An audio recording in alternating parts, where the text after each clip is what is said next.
Para sa isang lawyer ang manalong susukat sa katotohanan. Si Ira, isang lawyer na matapang. Nasabi ko ba sa iyo na total annihilation ang specialty ko? Walang ipinapatalong laban. Hindi na mahalaga kung ano ang totoo, ang importante nanalo tayo. Ngunit ang gumuguho niyang pag-ibig, Ganito na lang ba tayo? Hindi mo ako kakausapin, hindi mo ako hawakan, hindi ka man lang magpaparamdam sa akin? hindi na niya magawang ipaglaban. Nagbago ka na. Ako pa rin ang asawa mo. Nakipagkaibigan ka sa mga powerful na tao at tinapakan ng mahihina. Pero ang mas gusto mo, yung anak natin, kakalimutan mo na siya. Ano mo gagawa ng pagkapit sa batang patay na? Kinalimutan ko na ang batang yon. Wala kang karapatang kalimutan ng anak natin! Mag-divorce na tayo. Paano ka kakapit Sino ba tong babaeng to, Marvin? Anong klaseng babae siya? kung may iba pang dumidikit? Ang chance hindi dapat pinalalampas.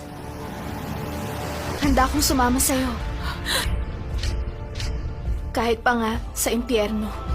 Ako nga palang wife ni Marvin Choi. Huwag na huwag kang magkakamali. Dahil kung hindi, ano? Eh di subukan mo para malaman mo. Huwag kang umalis. Huwag kang lumayo sa akin.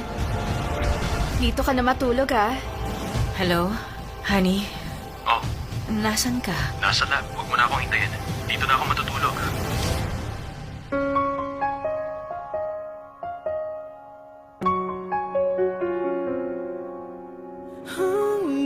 Ako pa na mukha mo ipagpalit ako sa kung sino lang na babae. Nagkawan mo ako! Wala kang karapatan saktan ako ng ganito. Hindi na kita mahal. Wala na akong nararamdaman sa'yo. Hindi ka pwedeng umalis. Huwag nating sirain ang mga sarili natin. Please, wag mo akong iwan. Pipigilan ko ang pagdi-divorce ng dalawa. Daddy, alisin niyo muna si Ira sa buhay ko. Gusto ko na siya mawala. I love you, Marvin.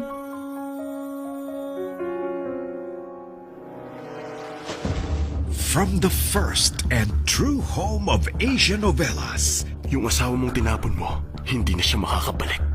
Kahit sinasabi mong nabura na siya sa isip mo, sa puso mo, hindi mo pa rin siya nalilimutan. Okay lang yan. Dahil ako ang buhay ngayon, ako ang mananalo. ang mukhang niloko mo noon, Ira!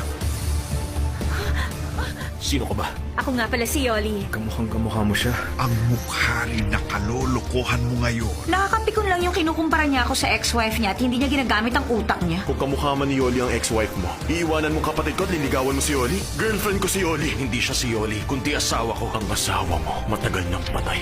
Please lang, lumayo ka sa kanya. Namimiss kita. Ilang beses ko bang sasabihin sa'yo, hindi nga ako ang asawa mo! Talikuran mo ang pangalan mo. Talikuran mo lahat. Magsimula ulit tayo. Hindi mo siya maagaw sa akin. Hindi ako papayag. Sa akin lang siya. Baka manakawang ka rin katulad ko. Ano? Sa tingin mo ba nanalo ka na? Magkikita pa rin tayo. I Have a Lover, malapit na sa ating ABS-CBN.